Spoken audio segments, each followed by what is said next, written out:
Marie Tréguicane, bonjour. Bonjour. Vous êtes la fondatrice d'Unicité. Tout à fait. Et vous venez nous présenter aujourd'hui un livre paru début novembre, Liberté, égalité et point d'interrogation. On va en parler dans un instant. On est aussi avec Juliette Rossi. Je vous laisse dire un mot de vous, Juliette. Bonjour, je m'appelle Juliette Rossi, donc j'ai 22 ans et je suis une ancienne volontaire en service civique à Unicité et je suis maintenant ambassadrice de l'association pour partager mon expérience. On va s'en dire un mot, on va également parler du livre. On est ici dans une librairie, Gros Câlin, qui nous accueille au cœur du 8e arrondissement, rue de Miromesnil. Et j'ai beaucoup de plaisir à vous poser cette première question. On connaît bien Unicité, qui existe depuis plus de 2 décennies, d'ailleurs 25 ans, c'est ça? Oui, c'est ça. Dans l'ouvrage, qui est fort de toute cette expérience, vous nous livrez le portrait d'une jeunesse qui ne va pas bien. On a le droit de le dire comme ça? Je crois que je livre surtout le portrait d'une société qui ne va pas bien au-delà de sa jeunesse. Une société qui est fractionnée, qui est pour moi un peu au bord de l'implosion. Oui, l'asphyxie, l'implosion. Oui, avec des tensions, avec une société multiculturelle qui se dénie et qui renie cette multiculturalité et se braque, avec un niveau de violence à la fois alors accéléré et amplifié par les réseaux sociaux, mais aussi même dans la rue. Enfin, on a vraiment de la violence, y compris physique maintenant. Donc des constats que je faisais il y a 25 ans. Parce que vous vous placez pas seulement du côté des constats et du portrait, mais du côté de l'action, hein, c'est ça, Marie? Oui, c'est ça. L'objet de ce livre, c'est de proposer une solution qui est sans doute pas un levier, magique, mais qui m'a l'air, qui pour moi est assez structurelle et systémique et peut devenir un vrai projet de société de transformation. Le service civique. Voilà, pour essayer de trouver une manière de refaire société et de nouveau être capable de vivre ensemble en fraternité. Donc c'est d'où le titre du livre, Liberté, la fraternité égalité qui manque et fraternité. Voilà, le service civique, qu'est-ce que c'est? Ma proposition, c'est de systématiser de l'idée d'une année de césure dans le parcours éducatif de tous les jeunes entre 16 et 25 ans pour devenir notre nouvelle espèce d'école de la fraternité. Au-delà de l'école formelle où on apprend des connaissances, un certain nombre de savoirs fondamentaux, il faut apprendre à vivre ensemble, apprendre à être un citoyen engagé qui se bouge, qui est conscient qu'il a un rôle à jouer dans la société, qu'il a une responsabilité face à la République, entre guillemets, qu'il est acteur de cette société, que les valeurs, c'est pas juste un vain mot. Et ça s'apprend en le faisant, en étant solidaire et en étant sur le terrain. Donc pour moi, ça devrait faire partie de l'éducation de tous les jeunes. De tous les jeunes. Cette idée que vous portez depuis 25 ans, elle a trouvé un début de traduction concrète. C'est ça. Il y a quelques années. C'est le service civique tel qu'il a été repris à l'époque par le gouvernement. Oui. Qu'est-ce qui freine aujourd'hui? Pourquoi est-ce qu'on n'est pas passé, après plusieurs années, pour ce qui vous concerne un quart de siècle, à une forme de généralisation? C'est un problème et d'argent et de volonté opérationnelle derrière, c'est-à-dire pour que 800 000 jeunes, c'est une classe d'âge, fassent un service civique de 8 mois tous les ans, ça demande des missions, ça demande de l'encadrement, ça demande du budget puisqu'il faut les indemniser. Donc oui, ça demande une volonté politique forte. Et c'est à ce titre-là que pour moi, c'est ça le nouveau service national qu'il nous faut, puisque apprendre à être citoyen, apprendre à donner, apprendre à prendre conscience qu'on est un acteur de la société, être capable de vivre en paix avec les gens autour de nous, ça prend du temps. Donc c'est vrai que je ne crois pas à l'idée de services nationaux ou de temps court, parce que ça relève de l'éducation. Ce qui marche, je sais pas, enfin, on verra peut-être avec Juliette, mais ce qui marche, c'est d'être acteur, de se sentir utile, d'avoir une vraie mission, où à la sortie, on voit le fruit de ce qu'on a réalisé. Et on a aidé des personnes âgées, on a aidé des personnes dans la rue, on a aidé une association, on a aidé un service public, on a été utile. Et c'est à travers ce sentiment d'utilité-là, une vraie mission, on prend conscience qu'on a un rôle à jouer. Et puis ça a un effet tremplin pour les jeunes, un peu à l'instar de ce qu'avait le service national à l'époque. C'est-à-dire que c'est une expérience où on donne, c'est un espèce de devoir que je rends à la société, mais c'est aussi quelque chose qu'on reçoit, puisqu'on ressort de 8 mois avec, pour certains jeunes, ils ont que ça sur leur CV, mais 8 mois d'expérience, c'est un vrai tremplin. C'est un tremplin d'insertion, c'est au-delà de la dimension citoyenne, d'être conscient désormais qu'on peut faire quelque chose et qu'on doit faire quelque chose pour la société, on ne doit pas tout attendre des autres et du système. Il y a aussi un tremplin juste personnel. On a 82% de nos jeunes qui ressortent avec un emploi, une formation qualifiante. C'est pour ça que les autres dispositifs qui pensent que les missions locales vont trouver un emploi aux jeunes comme ça, ça marche pas. C'est les jeunes qui trouveront parce qu'ils auront confiance en eux et des projets. C'est les jeunes qui vont trouver. Vous nous dites d'où vous venez? Du coup, je viens de Marseille. Ouais. J'ai fait mon service civique là-bas, alors que je n'habitais plus à Marseille, donc c'était important pour moi de le faire dans cette ville, parce qu'il y a beaucoup à faire. Donc vous avez fait les 8 mois. J'ai fait les 8 mois, tout à fait, de octobre 2020 à juin 2021. Moi, j'avais envie de m'engager. Donc ça m'a permis de concrétiser en fait cet engagement que j'avais pas forcément le temps de faire justement en bénévolat ou quoi. Vous faisiez des études? J'étais en études, oui, j'étais en 3e année de licence quand j'ai fait mon service civique, à distance du coup avec le Covid.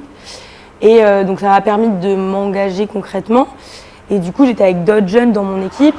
Et c'est vrai que cette histoire des 8 mois, comme tu le disais, j'y avais pas trop réfléchi moi quand j'étais dans mon service civique.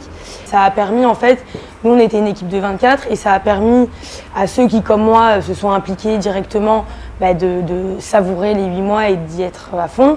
Et à ceux qui mettaient un peu plus de temps à s'adapter, à trouver leur marque, de pouvoir prendre le temps et de quand même vivre une bonne partie de leur engagement. Qu'est-ce que vous avez fait pendant ces 8 mois et qu'est-ce que vous avez appris? Moi j'avais une mission en particulier parce qu'à l'unicité du coup on s'investit dans une mission, ça peut être la culture, l'écologie, le social, la santé. Donc moi il y avait plutôt le côté social, il y avait beaucoup de visites chez des personnes isolées pour les aider avec le numérique, donc à rompre cette fracture numérique.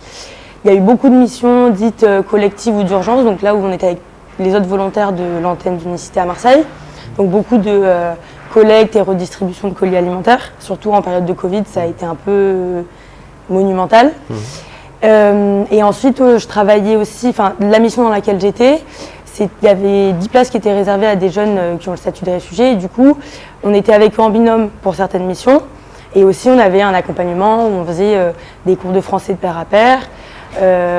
Et aussi d'autres ateliers autour du numérique pour des jeunes aussi nouveaux arrivants sur le territoire. Et qui du coup, c'était pareil, une approche de pair à pair. Et ce que j'ai appris, j'ai l'impression que j'ai un peu tout appris. Pourtant, voilà, j'ai un parcours assez classique, collège, lycée, bac, études supérieures en université, etc. Mais pour moi, ça a permis un peu à tout le monde de repartir à zéro, vu qu'on arrive, on est recruté pour notre motivation et pas pour nos compétences. Donc, qui a telle compétence dans tel domaine, c'est pas vraiment ça la question. Et ça m'a permis en fait de découvrir déjà une diversité que je pensais connaître en habitant à Marseille, mais on est quand même cloisonnés dans nos quartiers, donc ça m'a fait du bien de rencontrer d'autres gens qui avaient d'autres parcours qui m'ont beaucoup appris. J'ai eu l'impression que je leur ai appris aussi des choses, donc c'était ça qui était assez intéressant. On est 6 mois après, on est en décembre. Qu'est-ce qui vous reste de ce bagage et où vous en êtes aujourd'hui? Ça a complètement été un tournant un peu dans ma vie, on va dire, dans ma manière de côtoyer les gens, de m'investir aussi dans la société. Mon engagement, il est quand même présent. Et là, maintenant, du coup, je suis restée à Unicité pour cette année. Et je suis ambassadrice de l'association par ma propre volonté parce que je crois réellement en ce projet et je le faisais déjà en étant volontaire en fait. En parlant à d'autres jeunes, j'étais déjà en train de parler du service civique. J'étais déjà ambassadrice. Tous les jeunes sont ambassadeurs en réalité à partir du moment où ils font un service civique. Et là, moi, j'ai décidé de donner une année encore à Unicité et à la société pour partager cette expérience et pour donner envie à d'autres jeunes de le faire parce que je pense que peu importe le profil, c'est bénéfique. Donc Marie, il y a le livre, il y a les ambassadeurs, les expériences réussies. Est-ce que ce livre qui a paru au mois de novembre est sur la table des candidats à la présidence de la République? Est-ce que vous entendez l'avoir publié cet automne pour qu'il imprime certains des programmes? Comment vous faites ce travail de promotion, d'illustration du service civique auprès de ceux qui aspirent aux plus hautes fonctions dans l'État? Déjà, vous l'aurez compris que ma proposition, c'est de prendre ce qui existe, donc le service civique, de l'améliorer, puisque l'aspect mixité me semble essentiel, que ce soit des missions collectives, par exemple, que les jeunes ne soient pas tout seuls, qu'ils soient à 2, 3. Donc il y a des choses à améliorer, et puis il faut généraliser, parce que là, on touche... Il y en a combien aujourd'hui des services civiques? Là, on affiche, on doit avoir à peu près 100 000 missions par an. Il faudrait faire x6. Et puis pour que ça devienne vraiment une étape incontournable, il faudrait par exemple que ça devienne obligatoire dans les grandes écoles. On pourrait commencer par des bouts d'obligation que tous les jeunes qui n'ont rien, on leur propose systématiquement, et puis qu'on cible 80% d'une classe d'âge, par exemple, un peu comme le bac.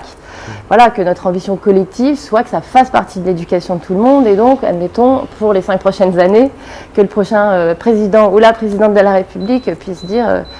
on se fixe l'objectif de 80% d'une classe d'âge passée par là, parce que ça sera structurellement un impact. Votre objectif, il n'est pas seulement français. Et c'est sans doute ma dernière question. Il est aussi européen, c'est ça? Vous nous en dites un mot? Alors, je n'ai pas complètement répondu à votre première question sur les... Oui, c'est sur la table. J'espère que ce n'est pas dans la poubelle. Mais en tout cas, ça a été envoyé au candidat. L'objectif, c'est que ça prenne. Sur l'Europe, sur l'Europe, bon, là, on a presque commencé à gagner, puisque le président de la République donc actuel a annoncé à l'occasion de son discours pour préfigurer un peu les orientations pour la présidence française à l'Union européenne qu'il souhaitait qu'on réfléchisse à l'idée d'un service civique européen qui est effectivement évoqué dans la dernière partie de mon ouvrage, puisque ma conviction, c'est que une étape, une année de césure citoyenne comme ça, dans la mixité, devrait faire partie de l'éducation de tout le monde, partout, en vrai, en France évidemment, mais en Europe aussi, et ce qu'amènera une dimension européenne avec un service civique, par exemple, de 12 mois, où on fait 6 mois chez soi, dans son territoire, et 6 mois dans un autre pays, au-delà de tout ce que ça apporte à des jeunes Français qui le font en France, ça apportera une mobilité à des jeunes qui ne sont pas du tout concernés par les dispositifs de mobilité actuels. Erasmus, c'est pour les étudiants, les CSP+. Tous les autres jeunes n'ont pas du tout accès des jeunes à ça. en Europe. Voilà.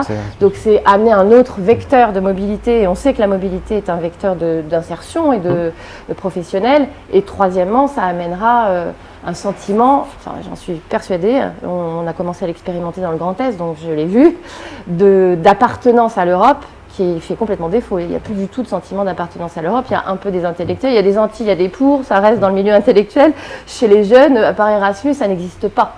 Et le sentiment de faire partie d'une communauté d'avenir commun, voilà, d'une même communauté d'avenir, c'est majeur pour moi, pour la construction européenne. Et je pense que si tous les jeunes avaient une année de leur vie à servir la société, un peu chez eux, un peu en Europe, ils prendraient conscience que le chez eux, il est à la fois leur quartier et à la fois l'Europe. Et ça, je pense qu'on a un enjeu majeur, d'où ma proposition qui, je crois, est entendue. Juliette, merci beaucoup. Marie, merci beaucoup. Merci. Et puis on souhaite beaucoup de succès à Liberté, Égalité et point d'interrogation. Beaucoup de succès dans les librairies, mais si j'ai bien compris, au-delà. Oui. Merci à vous deux. Merci.